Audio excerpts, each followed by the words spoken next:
Okay, welcome to another live stream. So, title of the stream is what's the best choice for fairy lights? USB or battery power? Well, that depends on what you're going to do with them. So, for me, I just happen to be starting to dabble with them and stuff like that because I did have these sort of like planned for a future project, but luckily I didn't have to go the route of these things. But I did buy these just to see what they were all about and to check them out and to see how well they're constructed and how long they actually run. So, of course, fairy lights come in all different configurations and kinds and stuff like that. You got your basic fairy lights, something that's, I don't know what you call it, rice lights or something like that, LED lights. These are, I'm going to call them rice lights because I don't really know the term of these, blobs on wire or something like that. So these run off of two 2032s for a battery power, and then these ones run off of AA. And of course, they come in a plethora of configurations. Also, coin cell, AA, AAA. I would assume there's probably C's or D's and stuff like that. And of course, 2 cells, 3 cells, depending on the application, really. And like I said, it depends on what you're going to do with them. I mean, a lot of people, they use them for decorative lighting, accent, lighting up objects, like jars, or wrapping them around things, or maybe even a little accent, stuff like that. Like I got here, this is an accent. I just kind of liked having the lights up there because I got spoiled because I had these hanging up here for a week for the holiday season, Christmas season, and what I found out is that if you get a string lights, they're actually kind of power battery hungry, depending on how long you're going to run them, which is also a variable. You're going to have the people that are going to light it up, for special occasions, or maybe an hour a day, or maybe when they're watching TV, or hanging out in the bedroom reading, or on a computer or something like that. Like in my application, I want the lights on anytime I'm in here, so these particular ones are on. And same thing when I had these on, anytime I was here in this room, I had these on. Or if I was home all day, they would be on all day, just because it's just something to do. What I found out is that something like this, like I said earlier, it gets quite battery hungry. So for me, and for a lot of people, you're going to use your standard AA cells that you get from the store. And of course, depending on what type of person you are, you either get the good batteries, or you get the cheap batteries, or whatever you got that you can afford, or you just don't care, you just buy whatever. Dollar store batteries, the alkaline, the zinc, carbon, and stuff like that. But what I found out is that, of course, I never really tested them with alkaline because it's like, what's the point? Because I got these. So these are rechargeable lithiums, and these are true 1.5 volt AA cells. On here, they give you an impressive number of 3,500 milliwatt hours. Well, if you convert that over to milliamp hours, it's about 1,500 or so. And that all depends on how good the lithium cell is inside, how big it is. Of course, you're dealing with, if it's a 4 volt cell, or a 3.6 or 3.7 volt cell inside, you got a buck converter. So that depends on how the lifespan, depends on how well the circuitry is, how efficient it is, blah, blah, blah, on and on and on. But I figure out that these are about 1,500 milliamp hours. So an excellent battery. Of course, you can run these nickel metal hydride, which are okay, but these things are so old school, and I do have some of these around. This is basically the only package I have of these nickel metal hydride, and they're, like I said in many videos and many live streams, nickel metal hydride is for extremely low current, like thermometers or LCD clocks. They're just so old, and the problem is that you know, they're like 1.2 volts, and of course, at one time there was a plethora of batteries out there that were claiming that they were getting 3,000 milliamp hours, 3,500.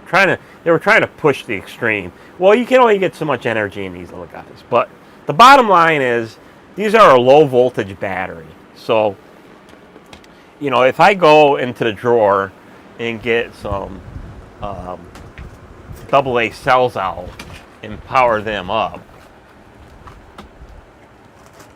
just for a demonstration, and of course, in my world here, I always get the Energizer Industrials just because they're sort of my favorite, and because they got all the character of an alkaline battery, but they also got the character of a lithium battery. So if you got these things outside in a thermometer, they're not going to give you the low voltage warning when it gets about like 20 degrees or lower.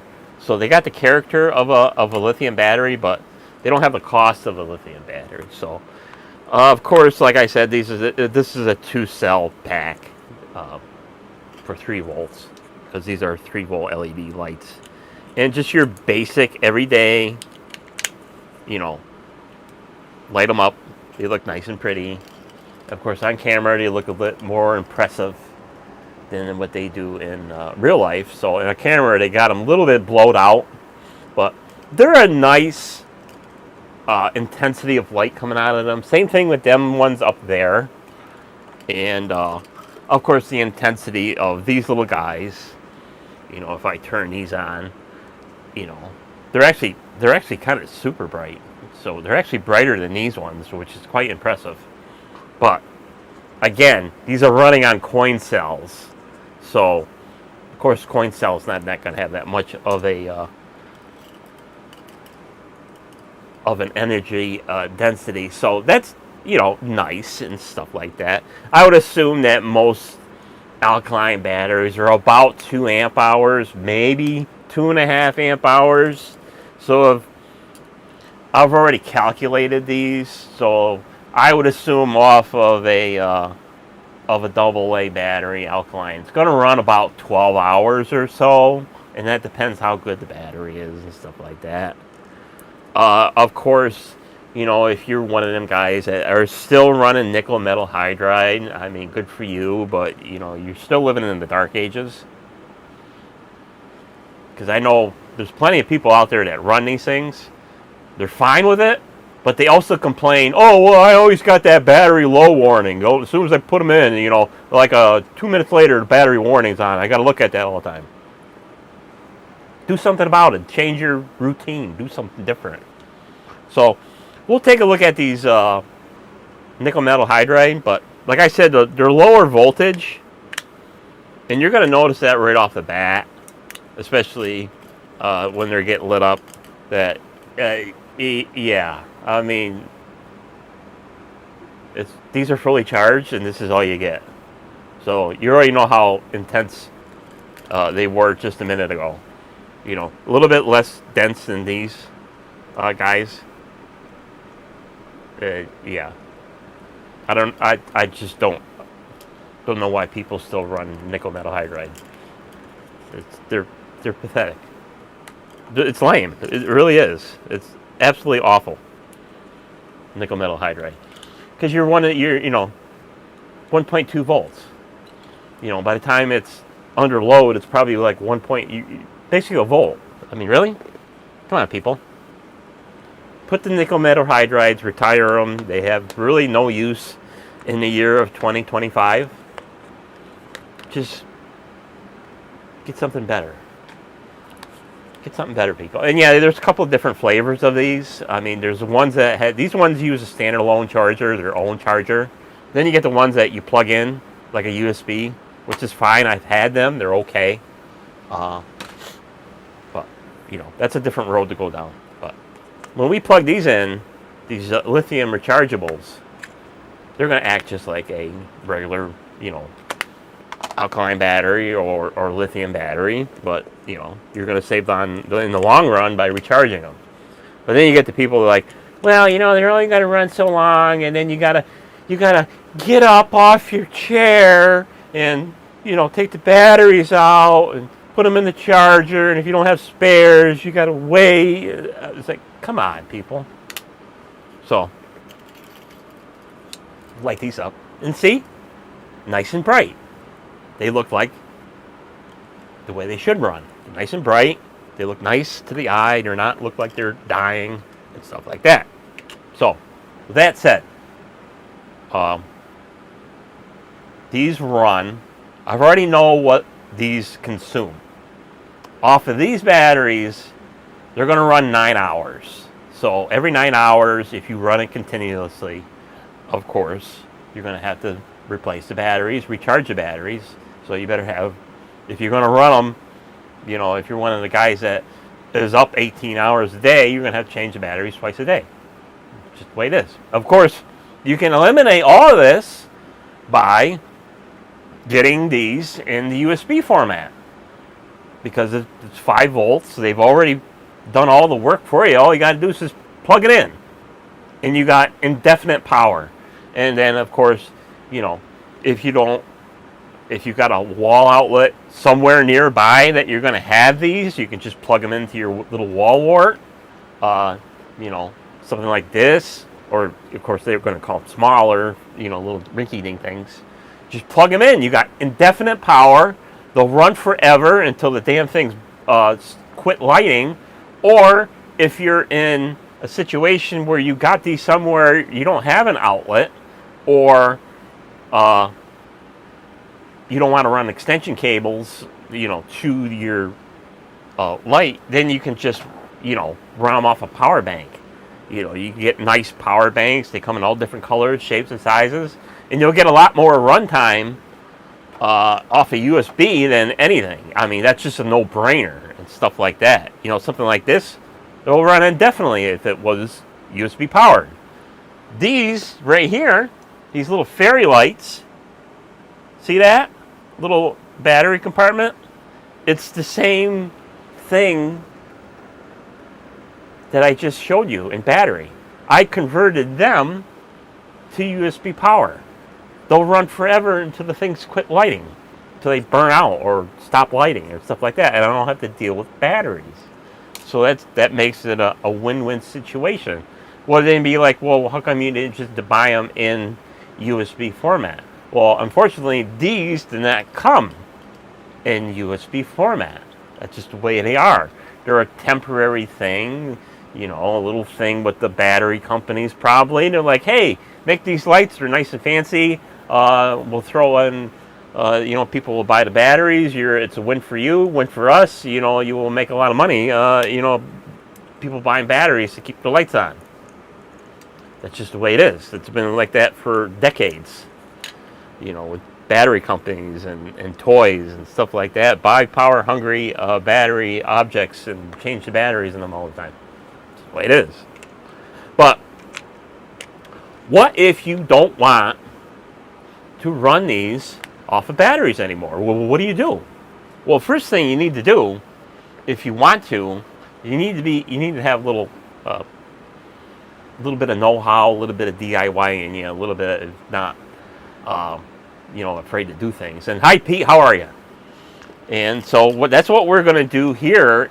You know, if you got a nice set of lights that, you know, you don't want to run on batteries, let's change it over to USB. And then these things will run forever. So let's do that. So, of course, you need to have, you know, a little bit of knowledge so you can get the right stuff, you know, and you get it all from Amazon. And You know, you probably got stuff at home if you've done this kind of work. You know, I don't have my fancy soldering station out here. I just got, you know, what I started out with, I don't know how many years ago, 30 years ago, a little cheap Weller soldering pen. That's all you need. And a little bit of solder, and that's it. That's all you need to change something over to battery to USB. And if you want to, you can still preserve the battery feature in here, because a lot of this stuff, you know, it's got open terminals in it. I mean, you just, all you got to do is just, you know, route the wire somehow. I mean, you know, melt a little hole into the case to run your wire and stuff like that. And of course, in this day and era, if you had any kind of phone or rechargeable speaker or anything that is USB powered, of course, you're going to have a plethora of these things laying around. And of course, you're only going to use your favorite one that you like the best, and the rest of these things, they just sit in a junk drawer or in a box or laying around. So like for me, I got plenty of USB cords, you know, and then it's all up to you on how long you want it, how you want to route it, and stuff like that. So all you need is a couple of things, and then all you need to know is what kind, because what we need to do, we need to put a resistor in, because you're taking 5 volts and you're going to drop it down to battery voltage, which is 3 volts. But we need to know first how much current these draw under a fresh battery, or, you know, you can do it off of a power supply if you're that advanced. But we're going to do it like, you know, average Joe's going to do. They're going to be like, well, I don't have all that fancy stuff. You know, I got a little cheap soldering iron, I got a little voltmeter, a DVOM. Let's find out what these things draw. Of course, I already know, I already done it ahead of schedule. So let's find out how much these things draw first, so we can get the appropriate resistor for it, and then we can just build it. And then after that, it's your own creativity, whether you just, you know, eliminate the battery box, or you make it a hybrid where you can preserve, you know, the battery function of it, but you still got USB power. So that's what we're going to do. We're going to just do it like we're going to make it a hybrid. So of course you need a little meter. Of course mine is fancy. You can get a cheap little power meter from Walmart or Harbor Freight. Anything that will give you something that will measure amps or milliamps or something like that. Doesn't have to be fancy. Doesn't have to be a fluke meter, you know, whatever. So what we want to do is we want to put our batteries in. So we're going to put one in like this. We're going to do the other one like that, but we're going to leave it out of the contacts. So let me switch angles here so you get a little better view of what the hell I'm doing here. So we got the one in there, and we're just going to take our little meter and we're going to put the lights on, and we're going to see how much current these little guys draw. So, you know, it's going to be a little fumbly, but you should be able to do it quite easy to get them to light up. So that's what these are going to draw on a full set of batteries. Of course, these are a fresh set of alkalines. So they're going to draw about 208 milliamps. Now you can see why these things would be power hungry. So if these things are drawing, you know, 200, let's just say a nice easy number, 200 milliamp hours, you divide that into, let's say, a battery. Who knows how much, because they don't really tell you how much milliamps hour. There is charts out there to tell you what the capacity is. Let's just say it's 2,000 milliamp hours. So if we take 2,000 milliamp hours and we divide that to 200, of course that's what, 10 hours? So 2,000 milliamp hours divided by 200, it's going to run about 10 hours. So, and of course with alkalines, it's going to slowly, the dimness is going to slowly degrade, where the rechargeable 1.5 volt lithiums, they'll be burning bright, and then all of a sudden they'll just shut right off because it hit low voltage cutout. not a big deal, compared to the two chemistries. So now that we have that number in our head,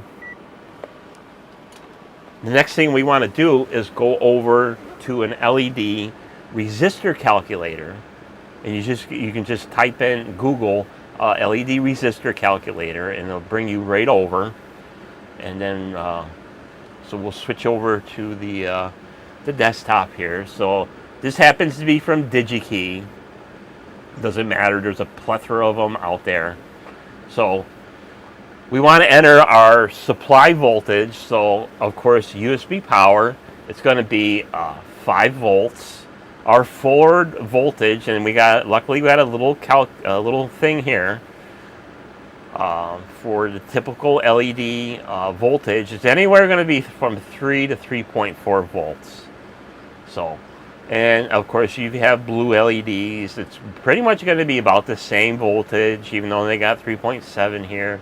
Greens are going to be, a little bit lower voltage. Yellows is going to be even lower voltage. And that'll be the same for the oranges and the ambers. It's still orange, but your reds is even lower. So pay attention to what color you have. So we're going to go for the extreme because most LEDs today are 3.4 volts. And our forward current, it's going to be our number that we took off our meter. So it's going to be about 200. And then we can calculate our little resistor. So our resistor value is going to be about 8 ohms. So for me, I know that's kind of an oddball number, and it is, but you can go on Amazon and type in your resistor value and get little packets of resistors. But for me, I got one of them resistor packs. So and then you can even buy one of these. They're not that much money, and it give you plenty of resistor values. And this comes anywhere from there's 25 values in here, anywhere from 1 ohm all the way up to 1 mega ohm. Now, that's not every single value of resistor in the world that was ever made. So, in this kit, we have 10 ohms, and the next lower one is 4.7 ohms, and the next highest is 22 ohms. Now, for a little side information, if you don't want these so bright, maybe you want to tone it down a little bit, you can actually go up in resistor. That will drop the voltage a little more, give you a little bit more, dim it just a little bit. And of course, if you dim these at a certain point, where you're happy with the brightness, you also extend the life of them, because most LEDs are, like 3.4 volts. If you give it that 3.4 volts, that's operating the LED at 100%. Of course, it's only going to run so many. In theory, an LED should last about 5 years before it starts to diminish in intensity of the light output. So around 5 to 7 years, it should be burning bright, like the TARDIS up there. That's been burning, I don't know for how many years now. It's still just as bright as when I put the LEDs in for the window lights. So that's running about 100%. They're still running, and there's nothing out there, nothing in there that's out. So, let's say that you didn't want something that's so bright, you go up in the resistor. So for my little kit, you can either go on Amazon and get that 8 ohms resistor and buy it. You can buy them in a little pack of 20 or something like that, or a couple, or if you know somebody that has a plethora of resistors, say, hey, can I have you have an 8 ohm resistor? They'll be like, well, yeah, I got probably some poking around. And sometimes they don't. And they'll say, well, the closest thing I got is 10. So we're going to find that 10 ohm resistor in our little kit here. So we don't want to get confused with 10K and 10 ohms, because that's a completely different animal. So we're going to look for our 10 ohm little resistor here. And we're going to clip it. 22, 120, 1K. There's 10 ohms right here. So this is how it would look. I don't know if it shows up on camera, but 10 ohms. And this is a half a watt resistor. Of course, you can get them quarter watt, eighth watt. It depends on what when you want. But these just happen to be 10 ohm at half a watt. And yes, there is USB cables that you can set, like Pete brought up, that you can set the voltage for. But let's just say you don't want to be, you just want to use crap that you got laying around the house, minus the resistors. So that's what we're going to do here for the average Joe to convert over to something simple. Because I know there is that fancy stuff, them USB cables that you can set the voltage for, stuff like that. But we're going to go for cheap dirt, whatever you got laying around the house, and use that. So we got our little resistor pack. So now it's just a matter of applying that to our little setup here and putting it in. So we got our little resistor over here, and we're just going to use our little DIY stuff that we got laying around the house. So let's put this in. And of course the resistor doesn't really matter where you put the resistor, either on the positive side or the negative side, stuff like that. So here's our USB cable, our surplus cable here. So we got, and of course there's going to be two different breeds of these.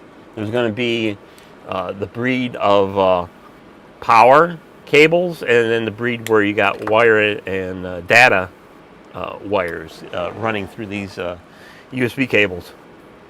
So we'll just chop off the end, and of course you'll see inside how some of these cables are really pathetic inside, that there's no wire in them. So this is a 100% power wire, so there's no data capability. So that's a win right there, because we're not ruining a data cable in case you are in need of data cables. So, but it doesn't really matter, because a lot of these things, like I said, when you buy different stuff that's just power only, you're only going to get a power cable. But so one thing we want to do is we also want to make sure that the wire colors are correct, because in the past I have found that red doesn't always represent positive. But with LEDs, if it doesn't light, just flip the wires and then it'll be correct polarity. So something like this, we want to test it just for the a visual reference, and for anybody that might have a question or like that, or freak out, stuff like that. So ideally, when you test this, you basically don't want to plug this into your computer or your laptop. So use a wall wart or a power bank, so that you don't short out your computer in case you touch wires and stuff like that. So all we're going to do is just bring our meter back in here, and we're just going to put it, set it up for voltage, and we'll test the with a lot of this stuff you got to do fairly quickly, because the thing's going to time out. So we don't have a minus sign here, so the red wire is definitely positive, because if it was the opposite way around, you would see a minus sign. See the minus sign? And of course the timeout kicks in. So if your red wire was on the white wire and it said negative, it's the negative side, and if the white wire was registering positive, then it would be positive. So our white wires are negative, and our red wire is definitely our positive wire, because it confirms that on the meter. So we know that our red wire is positive and our white wire is negative. So we want to make sure that is correct. And of course, when you put the batteries in, of course, if you put batteries in before, you know that one side of the battery is negative, one side is positive. So the one with the little button on the bottom or the top of it is the positive side. So we know that this side of this battery box, this is our positive, this is our negative, this is our connection thing in between here. So with this little guy, there's little spots here that just happen to be open that we can solder wires to. So we will tin these wires, and of course these are going to be fine wires and stuff like that. So they're only going to bend and twist so much, and it'll just break off. So we'll just use our, whatever we got, soldering iron and solder, and we'll just tin these wires.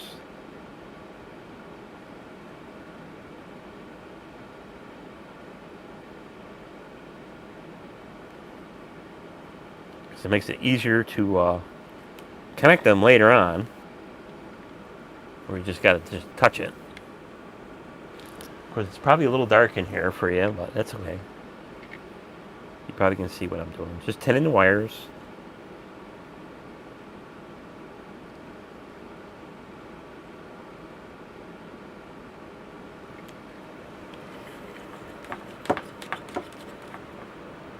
Make sure your soldering iron's clean. And of course, these little guys here, we'll put a little spot of solder on them. And then, of course, like I said, you can get real creative here and take this box apart if you want. But we're just going to tack the wires right on top and then run the cable through it. So we'll just put a little spot. And, of course, depending on the battery box, depending on how easy you can get to this, sometimes you might have to take the box right apart to get to these contacts. But these are right here out in the open.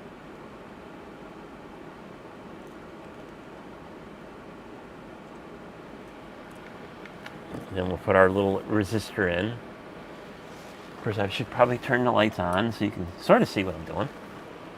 That's a little blown out. I'll turn that down. That's a little better. So we just put a little bit of solder right here. And of course we tinned our wires so it's nice and ready to go. And then we can put our little resistor on. So of course our little battery compartment does have provisions in this particular case. There's plenty of room to put wire in. So we're just going to put the wire right on top here. So we'll trim our little resistor here. We'll just stick him in there so we can tin that.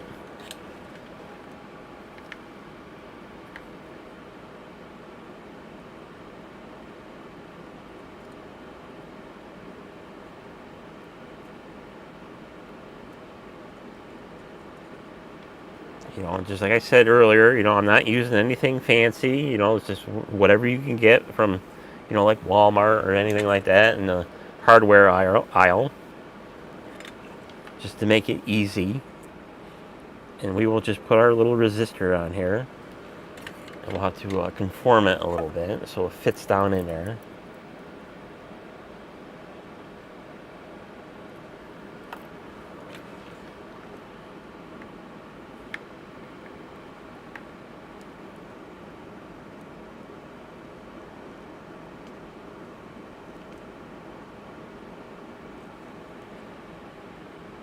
And then after you can, glue this down with a little super glue or a little hot glue or whatever you got poking around to secure that.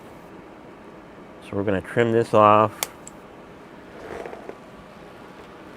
And we'll put a little solder on there.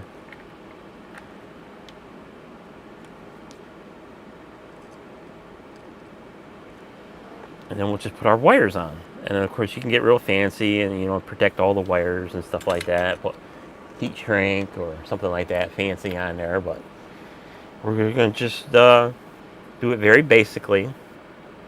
We'll trim this off so it's not so long. So we'll put our positive on and our negative on. And then that's pretty much just a matter of, finding a home for the wire off to the side.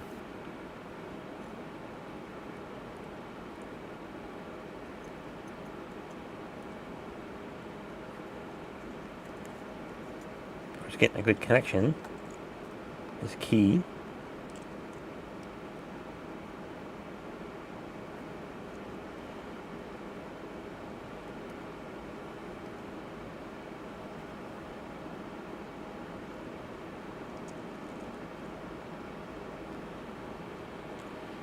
That's pretty much it. And then after that, it's just a matter of, routing the wire. So we know we want our wire, this is just happens where it lines up. So we'll just take our soldering iron and we'll just make a little provision for that wire.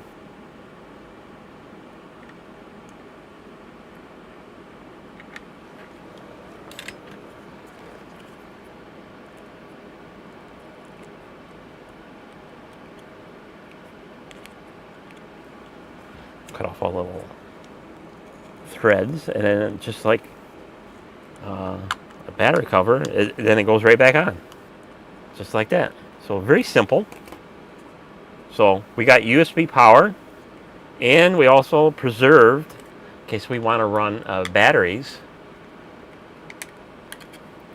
And of course, if you want to, you can secure that with hot glue or any kind of glue. So we'll go back over here. We can turn this off again. So like I said, we got a hybrid battery box now. So we'll put the batteries back in. And they still work. We still got function of our little switch. So if you're going to run these, like I said, in long duration, now you got the power of USB. So we'll take the batteries out, and of course you don't want to have the batteries in when you're running these off of USB, because you might blow these up. So just take the batteries out if you're not going to run it off of USB, or going to run it off of USB. And if you're not going to run it off of USB, just run it on batteries. So we'll put our little battery box back together, and now we'll just run it with USB. So here's our little USB. So we'll turn the power on, and we'll turn the lights on, and there you go. Now you got indefinite power. Oh, and of course, your lights will only run as so long as how big your power bank is, and we know that power banks get quite big. And of course, you can run them in a wall wart. So stuff like that. Or like in my case, I got these plugged into the computer. So if we plug this into the computer, USB, the power is on. And of course, if you don't want the lights on, turn them off. And of course, with computers, if you put the thing in sleep or shut it off, lights are off. So that's pretty cool. So we got that. And of course, if you want to run them off of a wall wart, you can do that too. And then of course they sell USB extension cables. So if you want to go down that route, get extension cables to reach whatever application you need. And then you still got the power of having the lights on. So that's pretty cool. So I hope you learned something. How if you have something that's power hungry, like USB Faraday lights, you don't want to run on a battery because, you're only going to run so long. We can make that happen now. And of course,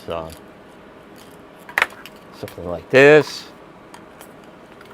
Because, it all depends on the, the user and your application of what you're going to do. And then now, in 10 months, in 3 weeks, in so many days, and so many hours, it'll be time to light them up again. And of course, if you don't want them on, of course you want them up, but you don't want them on, you can just turn them on. So, pretty cool. So, nice little DIY little project. If you got into fairy lights, and of course, I did the same thing with this. These run off of coin cells. That's the same string of lights. They run off of USB. No batteries in them, so I can have them on or off. So, pretty cool. So, the question is, are fairy lights better off on batteries or USB? Well, like I said in the beginning of the stream, it all depends on your application, how long you're going to run them. I mean, if you only run them for, an hour or so, or during TV time, or reading in bed time, maybe battery power might be a better solution. But if you run them all day long, turn them off at night, then maybe USB power is a better solution. If your particular lights that you want come in USB, which, like I said, these did not. These ran off a battery, which is fine and dandy for most people, but that's just the way it is. So, hope you learned something, how to convert your fairy lights that are battery powered over to USB. Oh, you need a few simple tools. If you don't already have them, of course, most people, you probably got something, inexpensive soldering iron. Of course, you can buy them in kits where you get the iron and a little tube of solder for, I don't know, $10 or something like that. Or I don't even know how much they cost now. With all the shrinkflation and stuff like that. But you don't need anything fancy. And of course, you do need a DVOM so you can see what the consumption is, because fairy lights come in different configurations. Like this is a set of 1, 2, 3, 4, 5, 6, 7, 8, 9, 10. Set of 10. These drew 200 milliamps off of a alkaline battery, and it ran about 155 off of the rechargeable lithiums, but the brightness was exactly the same. These fairy lights, this is a set of, let's see, 1, 2, 3, 4, 5, 6, 7, 8, 9, 10, 11, 12, 13, 14, 15, 16, 17, 18, 20. So 10, 20, depending on how long the string is varies on the consumption. And of course, something like that, probably, they actually don't, them little guys don't actually draw that much, which actually I was kind of surprised because of the amount of them. But, you get certain situations where whatever you're trying to light might be only a couple LEDs, maybe one or two. And then something like that, if you went back to that calculator and did like one, of course your voltage is going to change. Of course, we can check that out going back to that calculator. So let's just say your supply voltage was 5 volts. Of course, if it's a white LED, it's going to be 3.4. But let's say you only got one LED to light up that you want on all the time. So usually most white LEDs might draw 20 milliamps, maybe 25. So let's go for the extreme and just check that out. And then you would need something like a 64 ohm resistor. If something was even smaller, like a 20 milliamps, it'd be 80 ohms. So that would be, just have to do the right calculations. And of course, probably the best way to determine that is do a little test on the current consumptions. Then you got there's no doubt you got the right equipment, the right stuff. You can make it work, make it run forever. And like I said, if you don't want it so bright, just go up and resistor value and tone it down. And like I said, if you tone these down, they'll run a lot longer than running at full bore. So, how long will you run? 45 minutes. So a 45-minute DIY instruction. So probably nobody will watch it other than a few. So that's all I got for today's live stream. So with that, thanks for watching, and I hope you learned something. And if, of course, if I can do it, so can you. So take care, and we'll see you on the next one. Bye-bye.